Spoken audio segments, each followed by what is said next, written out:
بھائی کمائیے، حلال کمائیے، روزگار اختیار کیجئے، تجارت کیجئے، لیکن کچھ وقت قرآن کی تلاوت کے لیے، کچھ وقت خالص اللہ کے لیے، کچھ وقت خالص اللہ سے باتیں کرنے کے لیے، کچھ وقت خالص اللہ کی آخرت کی کمائی کے لیے. کچھ وقت ایسا بھی صحابہ بھی تاجر ہوتے تھے، زاری ہوا کرتے تھے، کاشتکار ہوا کرتے تھے.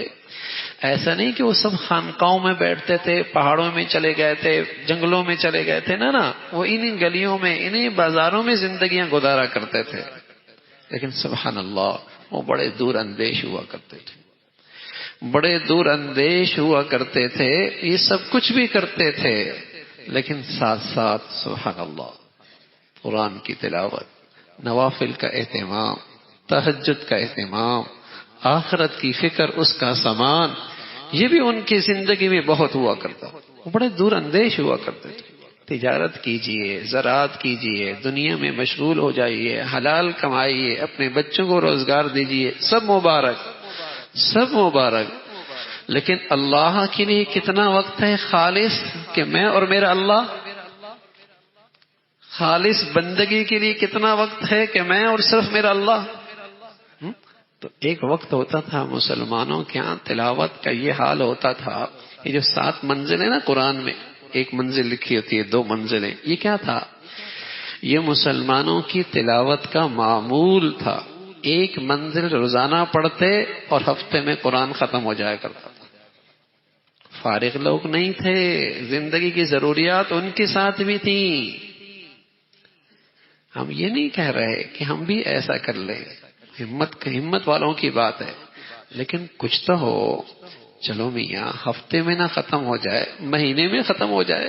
روزانہ 1 سپارہ تلاوت کیا بڑی بات ہے. چلو میں ناظرہ خواہ ہوں، بہت دیر لگتی ہے، آدھا صبح پڑھ لوں، آدھا رات کو پڑھ لوں. چلو میاں میں ایسا بھی نہیں کر سکتا، مہینے میں نہیں ختم ہوتا، 2 مہینے میں ختم کر لیں بھائی، 2 مہینے میں ختم کر لیں. آدھا سپارہ روزانہ تلاوت کیا مسئلہ ہے؟ کتنی دیر لگے گی؟ آدھا گھنٹہ. کیا 24 گھنٹوں میں سے اللہ کے کلام کے لیے میرے پاس آدھا گھنٹہ نہیں؟ دنیا کے چند گھنٹوں کے سنوارنے کے لیے میرے پاس 24 گھنٹے، کھربوں سال کی زندگی سنوارنے کے لیے میں آدھا گھنٹہ نہیں نکال سکتا؟ آدھا گھنٹہ. اگر میں آدھا گھنٹہ نکال کر روزانہ آدھا سپارہ تلاوت کر لوں، 2 مہینے میں میرا قرآن ختم. اور انشاءاللہ سال میں 6 قرآن ختم. اور رمضان میں تو اللہ رب العزت کا ویسی فضل ہوتا ہے، ہم جیسے گناہگاروں کے بھی ماشاءاللہ کئی سپاروں کی تلاوت ہو جاتی ہے، اور یوں 1 سال میں 10-12 قرآن ختم ہو جائے. لیکن میرے عزیزو، قرآن کے ساتھ بڑی ناانصافی کرتے ہیں، بڑی حق تلفی کرتے ہیں. پورا سال گزر جاتا ہے، قرآن پورا نہیں ہوتا. پورا سال گزر جاتا ہے، بات تو بیچارے ایسے کمزور ہیں کہ زندگی گزر جاتی ہے، قرآن نہیں ختم کیا ہوتا. زندگی گزر جاتی ہے، قرآن نہیں ختم ہوتا. وقال الرسول یا رب ان قوم اتخذوا هذا القرآن مہجورا. اللہ کا رسول کل قیامت میں بارگاہ خداوندی میں شکایت کریں گے اور کہیں گے اے اللہ میری امت ہے، اس نے قرآن کو پس پش ڈال دیا تھا، اس نے قرآن کا حق ادا نہیں کیا. وقال الرسول یا رب ان قوم اتخذوا هذا القرآن مہجورا. تو تلاوت قرآن مسلمانوں کا ایسا اہتمام ہوتا تھا، نہ صرف مرد عورتیں بھی، نہ صرف مرد عورتیں بھی، نہ صرف جوان بچیاں بھی، نہ صرف بڑے چھوٹے بھی. حضرت شیخ الحدیث مولانا زکریا رحمۃ اللہ علیہ فرمانے لگے ہمارے کاندھلا میں، یہ پرانا صحابہ کا زمانہ نہیں بتا رہا، قریب کے زمانے کی باتیں بتا رہا ہوں، 1 صدی بھی نہیں گزری. فرمایا کاندھلا میں ہر عورت مشکات، ہمارے ہاں جو علماء بننے لگتے ہوتے ہیں اس وقت مشکات پڑھتے ہیں، حدیث کی کتابیں. فرمایا ہر عورت تقریباً وہاں تک پڑھی ہوتی تھی، اور ایک بہت بڑی تعداد ہوتی حافظات کی، اور ان کے ہاں تلاوت کا یہ حال ہوتا، گھر کے کام کاج بھی کرتی، چکی بھی چلاتی، جھاڑو بھی دیتی، کپڑے بھی دھوتی، گھر کا سارا سامان بھی کرتی، اور تلاوت قرآن 12-13 سپارے روزانہ کر لیا کرتی. کام بھی ہو رہا ہے، تلاوت بھی ہو رہی ہے، کام بھی ہو رہا ہے، تلاوت. بتائیے ان گھروں میں کیا انوار و برکات ہوں.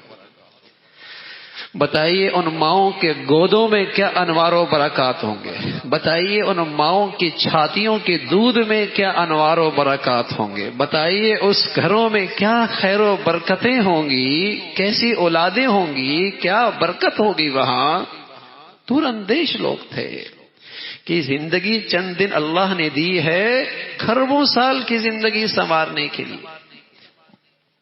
مسلمان نماز پڑھنے کے لیے آتے تھے، بیٹیاں بہنیں تہجد میں اٹھ کر سویرے سویرے تلاوت کر رہی ہوتی تھی، اور گلیوں سے گزرنے والوں کو گھروں سے یوں آواز آتی جیسی شہد کی مکھیاں اڑ رہی ہوں تو بن بناٹ کی آواز آتی، ہر گھر سے قرآن کی تلاوت۔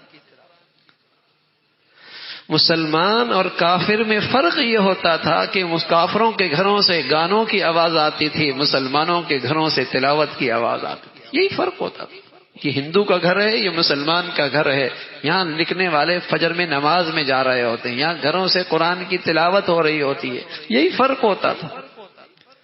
برکتیں ہوتی تھی میرے عزیزو، خیر و برکت ہوتی تھی، انوارات گھروں میں ہوتے تھے، شیطان اور شیطانی اثرات سے ہمارے گھر محفوظ ہوتے تھے، محبتیں ہوتی تھیں، سکون ہوتا تھا، جان میں، مال میں، عزت میں، رزق میں، صحت میں، اولادوں میں برکتیں ہوتی تھی۔